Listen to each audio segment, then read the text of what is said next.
नमस्कार दोस्तों, आप देख रहे हैं आरसीए न्यूज। आज हम बात करेंगे अभी की बड़ी खबर के बारे में। अभी की बड़ी खबर क्या है, जैसा कि आप अपने स्क्रीन पर देख रहे हैं। यहाँ पर साफ साफ लिखा हुआ है दैनिक रोजगार समाचार 14 जनवरी। यूपी टेट 2020-21 के संबंध में बहुत बड़ी खबर प्राप्त हुई है। परीक्षा टलने के आसार हैं। पूरी जानकारी इस वीडियो में आपको मिलेगी। 50,000 प्राइमरी शिक्षक भर्ती के संबंध में भी अच्छी खबर है। 2021 में भर्ती आएगी, कब तक आएगी इसके संबंध में भी आपको पूरी जानकारी मिलेगी। माध्यमिक शिक्षा विभाग में 20,000 पदों पर होगी भर्ती। UP triple SC PET exam update. सीटपाल की भर्ती जल्द। नियमावली में संशोधन कर दिया गया है। UPPSC news, UP board news, अन्य महत्वपूर्ण खबरें इस वीडियो में आपको देखने को मिलेंगी। आज के समाचार पत्रों में आपसे संबंधित कई खबरें छपी हुई हैं जो कि आपके लिए अति महत्वपूर्ण है, इसलिए आप वीडियो को पूरा देखिएगा, स्किप मत करिएगा। वीडियो पसंद आए तो चैनल को सब्सक्राइब करें, बेल आइकन दबाएं, ऑल पर सेलेक्ट करें, जिससे हमारे वीडियो का नोटिफिकेशन आपके पास सबसे पहले पहुंच जाए, वीडियो को आप सबसे पहले देख पाएं। आइए पहली खबर के बारे में जान लेते हैं। पहली खबर असिस्टेंट प्रोफेसर भर्ती को लेकर है। 4 साल चली लंबी कवायद के बाद उत्तर प्रदेश उच्चतर शिक्षा सेवा आयोग की विज्ञापन संख्या 47 की भर्ती पूरी हो गई है। अशासकीय सहायता प्राप्त डिग्री कॉलेजों में असिस्टेंट प्रोफेसर पद की भर्ती के लिए आयोग ने वर्ष 2016 में विज्ञापन संख्या 47 के तहत भर्ती निकाली थी। इस विज्ञापन के तहत 1150 असिस्टेंट प्रोफेसर की भर्ती मंगलवार को शिक्षा शास्त्र के चयनितों को कॉलेज आवंटित करने के साथ पूरी हो गई।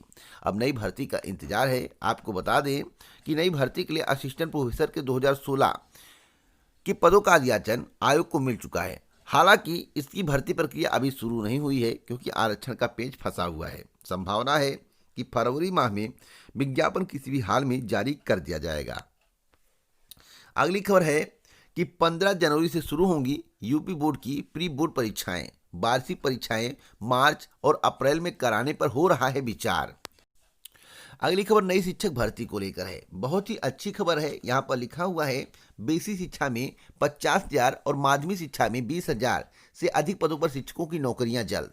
बताया गया है कि बहुत जल्द योगी सरकार द्वारा चुनावी मौसम में बेसिक शिक्षा परिषद में 50,000 से अधिक शिक्षकों की नियुक्ति की जाएगी, क्योंकि सुप्रीम कोर्ट ने शिक्षा मित्रों को एक और भर्ती में मौका देने का आदेश दिया है।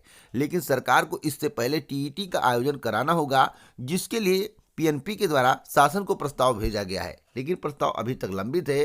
प्रस्ताव पर मुहर नहीं लगी है। अगर प्रस्ताव पर मुहर लग जाए तो नई शिक्षक भर्ती का विज्ञापन मई जून तक आ जाएगा, जैसा कि मेरे द्वारा आपको बहुत पहले बताया गया था। जो बताया गया था वही हो रहा है। अगली खबर है कि 48,000 करोड़ में मिलेंगे 83 तेजस। स्वदेशी कवच सुरक्षा मामलों की कैबिनेट सहमति ने सबसे बड़ी स्वदेशी रक्षा खरीद को दी मंजूरी। यह करार आत्मनिर्भरता के लिए गेम चेंजर साबित होगा, ऐसा राजनाथ सिंह का कहना है। यहां पर बताया गया है कि 50,000 फुट की ऊंचाई पर दौड़ेगा तेजस। तो बहुत ही अच्छी खबर है। अगर ऐसा होता है तो आप लोगों के लिए गुड न्यूज है, देश के लिए गुड न्यूज है। अगली खबर है दिल्ली में 10वीं और 12वीं के लिए 18 से खुलेंगे स्कूल। अभिभावकों की सहमति से ही बुलाया जा सकेगा। जब तक अभिभावक सहमत नहीं होंगे बच्चों को स्कूल नहीं बुलाया जाएगा। अगली खबर है कि शिक्षा शुरू करने के लिए 7 वर्ष की उम्र सही। आपको बता दें कि बच्चों की औपचारिक शिक्षा शुरू करने की सही उम्र 7 साल है। फिनलैंड में इसी उम्र में बच्चे स्कूल जाने के लिए तैयार किए जाते हैं। वे इसी उम्र से पढ़ने और सीखने में काफ़ी रुचि दिखाते हैं। तो बीते 50 सालों से फिनलैंड में हम ऐसा ही कर रहे हैं। फिनलैंड के विशेषज्ञ तुली मैकिनेक ने यह बातें दिल्ली शिक्षा सम्मेलन 2021 में बुधवार को कही। तो जो बच्चों की सही उम्र है पढ़ाई की वह 7 वर्ष है। तो यहाँ पर पूरी जानकारी दी गई, जैसा कि मेरे द्वारा आपको बताया गया है। फिनलैंड में ऐसी व्यवस्था की गई है। अगली खबर सीटेट एग्जाम 2020 को लेकर है। सीबीएसई ने सीटेट एग्जाम 2020 का एडमिट कार्ड जारी कर दिया है। आप लोग सीबीएसई की आधिकारिक वेबसाइट पर जाकर एडमिट कार्ड डाउनलोड कर सकते हैं और जमकर तैयारी करें, जिससे आपको सफलता मिल सके। अगली खबर है कि सभी टीके 6 माह में करने होंगे खत्म। यह कोरोना वैक्सीन को लेकर है। कोरोना वायरस के टीके का इस्तेमाल 6 माह की अवधि में ही करना जरूरी होगा। अब तक कोविशील्ड और कोवैक्सीन की डोज दिल्ली पहुंच चुकी है। दोनों ही टीके 6 माह के लिए बनाए गए हैं। आपको बता दें कि जो कोविशील्ड टीके का निर्माण हुआ है वह अक्टूबर और नवंबर के बीच कर लिया गया था, इसलिए कोवैक्सीन की तुलना में इसे सबसे पहले खत्म करना जरूरी होगा। अगली खबर है कि अहम फैसला। यहाँ पर बहुत महत्वपूर्ण बात लिखी हुई है, पुत्र के समान पुत्री भी परिवार की सदस्य। मृतक आश्रित कोटे में विवाहित पुत्री को भी नियुक्ति पाने का अधिकार। तो अब तक की सबसे बड़ी खबर है, इलाहाबाद हाईकोर्ट ने सबसे अहम फैसला दिया है। यहाँ पर लिखा हुआ है कि इलाहाबाद हाईकोर्ट ने महत्वपूर्ण फैसले में कहा है कि पुत्र की तरह पुत्री भी परिवार की सदस्य होती है, चाहे विवाहित हो या अविवाहित। कोर्ट ने कहा है, जब हाईकोर्ट ने मृतक आश्रित सेवा नियमावली के तहत अविवाहित शब्द को लड़का लड़की के आधार पर भेद करने वाला मानते हुए असंवैधानिक घोषित कर दिया है, तो पुत्री के आधार पर आश्रित की नियुक्ति पर विचार किया जाना चाहिए। इसके लिए नियम संशोधित करने की आवश्यकता नहीं है। तो अब तक की सबसे बड़ी खबर है कि पुत्र के समान पुत्री भी पारिवारिक हिस्सा है। अगर उसकी शादी हो गई है तो कोई बात नहीं है, तब भी उसका उतना ही अधिकार है जितना शादी के पहले था। अगली खबर पीसीएस 2019 को लेकर है। साक्षात्कार 28 जनवरी 2021 से उत्तर प्रदेश लोक सेवा आयोग की ओर से 18 जनवरी को जारी होगा इंटरव्यू कार्यक्रम। यहाँ पर एक महत्वपूर्ण जानकारी दी गई है कि टीजीटी विज्ञान के लिए संस्था का आवंटन जारी। प्रवक्ता अंग्रेजी का संशोधित परिणाम जारी कर दिया गया है। आप लोग उत्तर प्रदेश माध्यमिक शिक्षा सेवा चयन बोर्ड की आधिकारिक वेबसाइट पर जाकर देख सकते हैं। अगली खबर, बोर्ड परीक्षार्थियों के लिए अब काउंसलिंग सेवा। सीबीएसई 10वीं 12वीं के छात्रों के लिए पढ़ाई के साथ कोरोना से बचाव, खान पान की दी जानकारी। विशेषज्ञों से छात्र कर सकेंगे समस्या समाधान। यूपी बोर्ड में पहले से जारी है काउंसलिंग प्रोग्राम। तो अब तक की सबसे बड़ी खबर है सीबीएसई के छात्रों के लिए। अगली खबर है कि विद्यार्थियों का प्री बोर्ड परीक्षा में बैठना अनिवार्य। सभी बोर्ड और स्कूल गंभीर, जारी किए निर्देश। फिलहाल उपस्थिति से मिली छूट। यहाँ पर बताया गया है कि 15 से यूपी बोर्ड की पहली प्री बोर्ड परीक्षा, जैसा कि मेरे द्वारा अभी आपको बताया गया, 15 जनवरी 2021 से प्री बोर्ड परीक्षा शुरू कर दी जाएगी।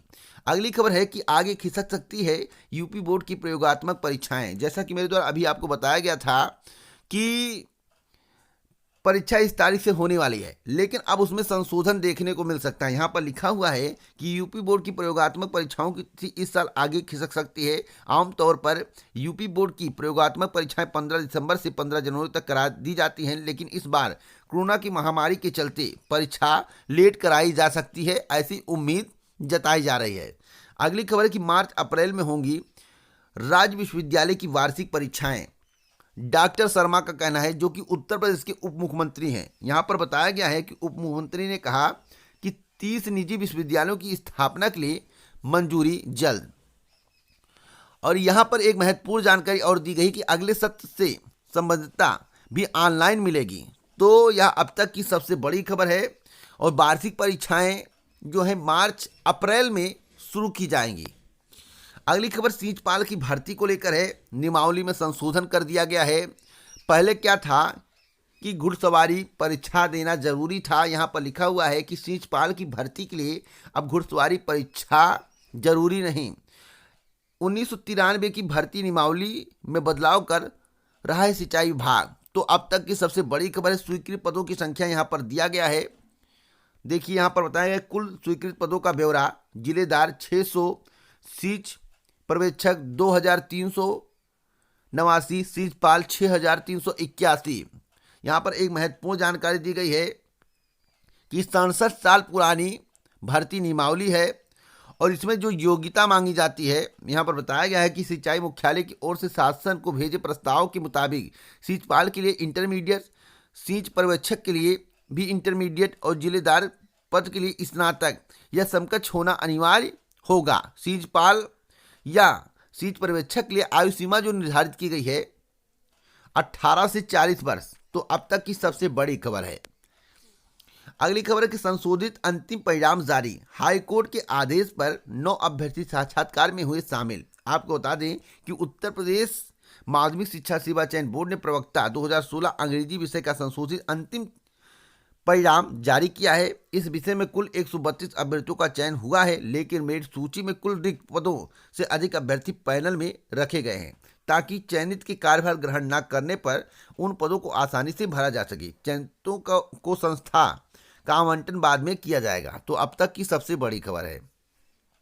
अगली खबर यूपी टीईटी को लेकर है, जिस पर अभी विचार विमर्श चल रहा है। शासन को पीएनपी के द्वारा प्रस्ताव भेजा जा चुका है कि 7 मार्च को परीक्षा का आयोजन करा लिया जाए, लेकिन परीक्षा टलने के आसार बताए जा रहे हैं। परीक्षा 7 मार्च को कराने के लिए जो प्रस्ताव भेजा गया है, अभी तक शासन में लंबित है। शासन की तरफ से मुहर नहीं लगी है।